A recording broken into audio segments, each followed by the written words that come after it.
I'm going to talk on believe in ability rather than disability. So focus on ability rather than disability. I'm sure many of you know the approximate population of disabled in India. 2011 census says it's 21 million, but you know how census data is.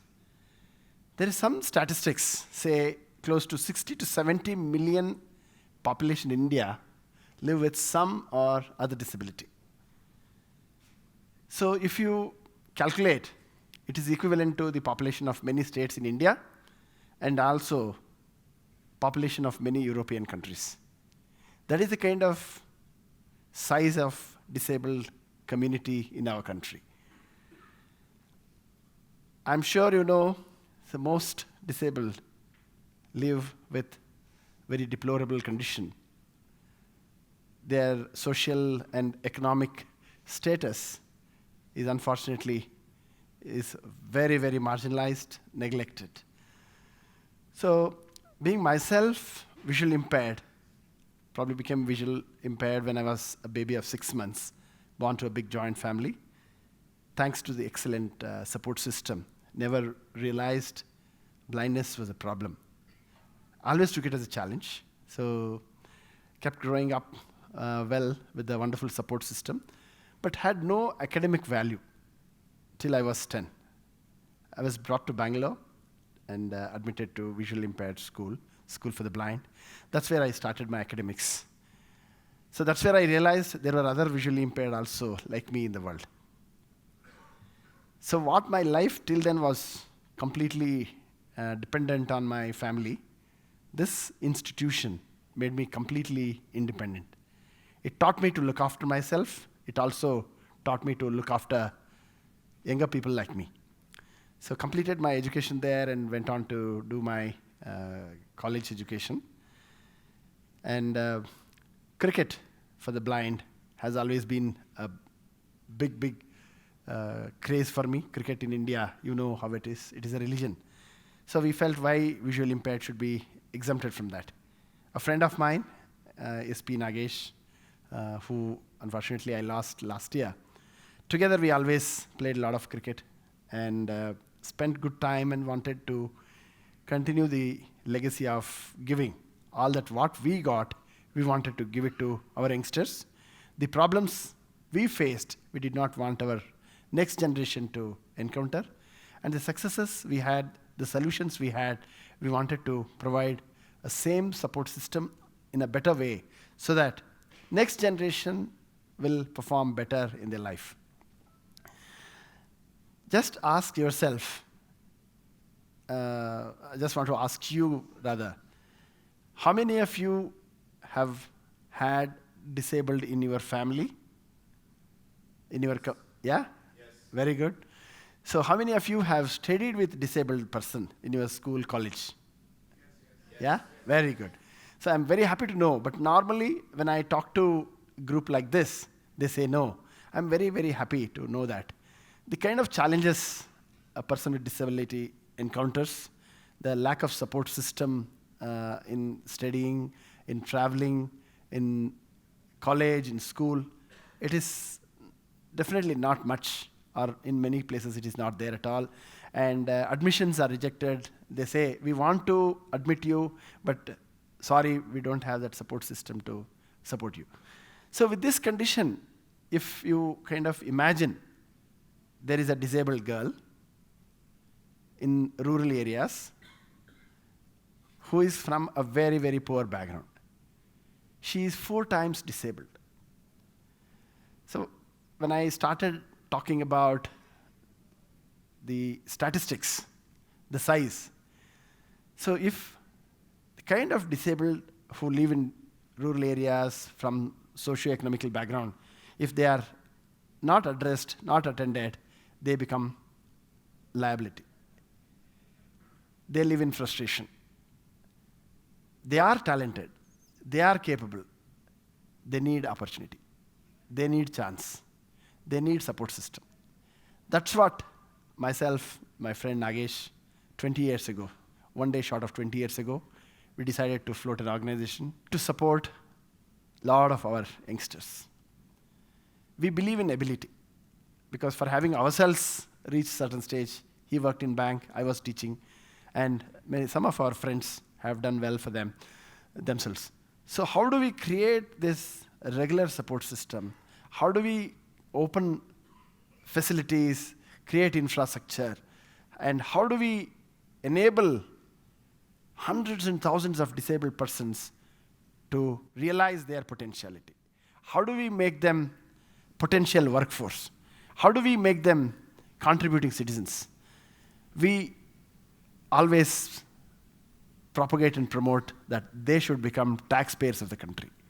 They should not become a burden to the society. So, good education system, I feel, can be a big enabler. A very good skilling support system. With nowadays, technology is a big enabler. Right from the inception, we have adopted technology, especially computer science. Computer has adaptation. For blind, it has a screen reading software. For hearing impaired, with a little bit of support system, they can comfortably work on. So technology doesn't discriminate if it is made accessible. So I strongly advocate technology is a big enabler, education is a big enabler, skilling is a big enabler, and there are several other areas where we can empower persons with different disabilities through sports, through performing arts, and through various other means and mechanisms. We can enable them to realize their potentiality. What I firmly believe is, it is our inability that often we don't realize the talent in disabled. So we got to really put our minds, identify the talent in them, create a support system, and create a platform, create a system which will provide them opportunity to exhibit and demonstrate. And many times we got to nurture it also. So it needs a super support system, wonderful facilities, infrastructure which should be accessible, infrastructure which should be barrier-free. And mostly, it has to be attitude. Attitude of society and attitude of disabled also. We got to make them realize that they are capable, that they are definitely able to realize their potentiality. How that can be harnessed is through various means and mechanisms. So there are several systems, technology and barrier-free buildings, all that we got to really create so that persons with disability enjoy an equitable level playing field so that they can compete with anybody and everybody. Cricket for the Blind is one innovative initiative which has enabled hundreds and thousands of visually impaired to realize their sporting ability. They have not only played for themselves, played for their state, played for their country, and have also won the highest championship possible, World Cups.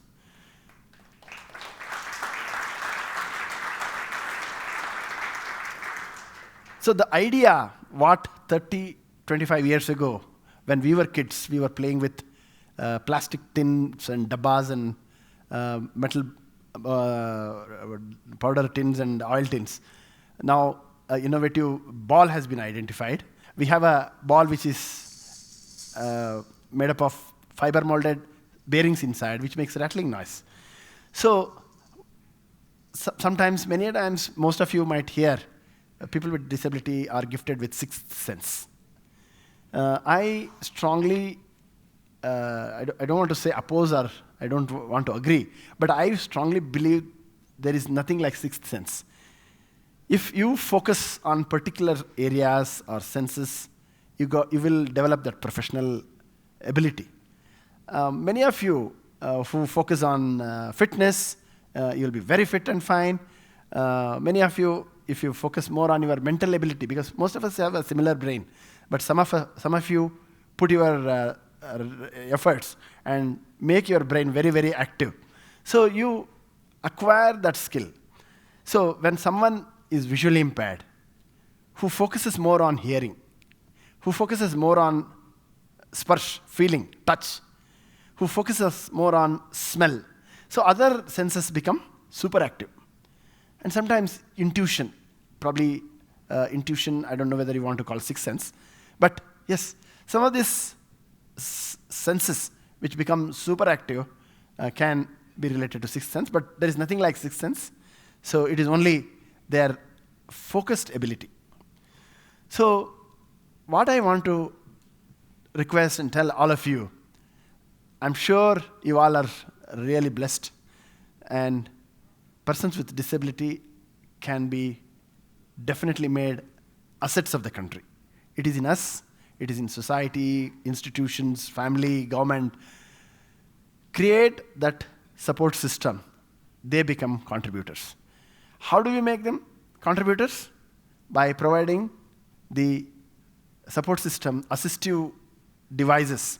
For example, I can't see, so I need to be provided with devices which either speak to me or take my dictation. Physically challenged, who should be provided with mobility devices. Hearing people will focus more on visual aids. So that adaptation, creating that inclusive support system, creating that accessible environment will help them to overcome their disability, and they become a wonderful human beings. And the most marginalized section in any development sector, if you ask, is disabled. If they are uplifted, if they are elevated, if they are brought to the mainstream, that is what I feel the real economic growth. If GDP of the country has to increase, if the bottom-up approach has to be applied, I feel we should create that support system. And we should also provide that motivating factors for persons with disability, because of their various disability and family economic condition, they remain in high level of frustration. They remain in very, very low self-esteem. I have seen many of them, when they come to us, they come with no hopes. So when we talk to them, we understand their interest, we understand their certain innate talent. It is in us how we identify and nurture and guide them to progress in their future life. So we as an organization believe that every individual is capable. Every person with different disability has some capacity. We got to identify, we got to spot that talent, nurture it, and create a roadmap so that he or she becomes a contributing member of the country, contributing member of the society. So just to give a couple of examples, very recently, our ex-Indian cricket team captain of the blind team, is conferred with Padam Shri. So Padam Shri, I know, I'm sure you know, it is 4th civilian highest award given to any Indian in the country. So Government of India has recognized his contribution to the country because he won 2 World Cups for the country. So he comes from a very, very humble background. 14 people in his family are visually impaired. None of them went to school. He came to our institute, did his education, and we spotted his skill in playing.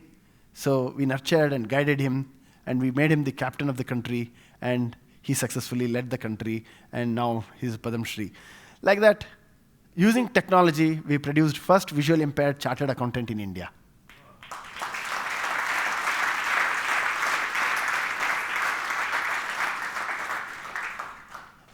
Many of our visually impaired students using screen reading softwares have passed out of most prestigious B schools in India. IIM Lucknow, Calcutta, and also our student was the first visually impaired to get admission to FMS in Delhi.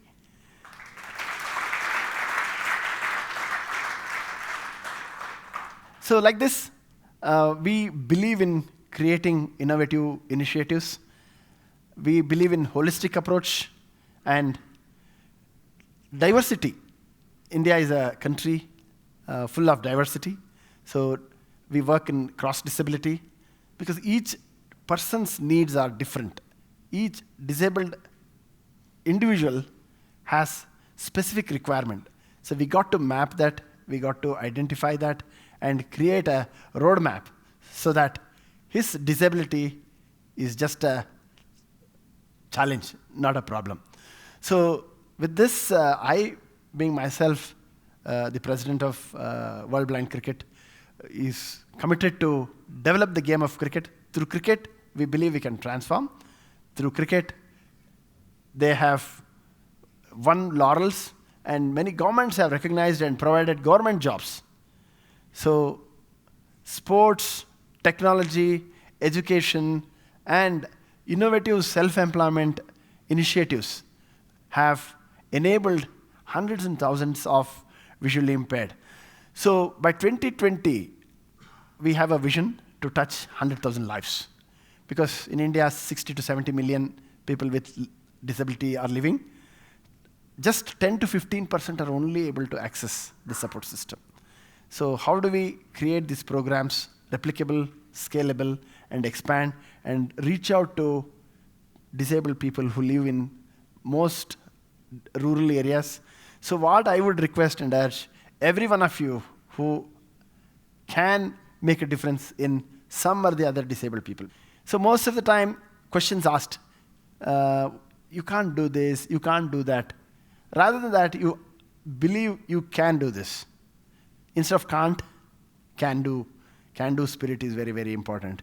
So I request and urge every one of you who are here, try and make a difference in someone's life so that we together make a difference in society, and people with disability lead a life of dignity and command respect and become taxpayers of the country.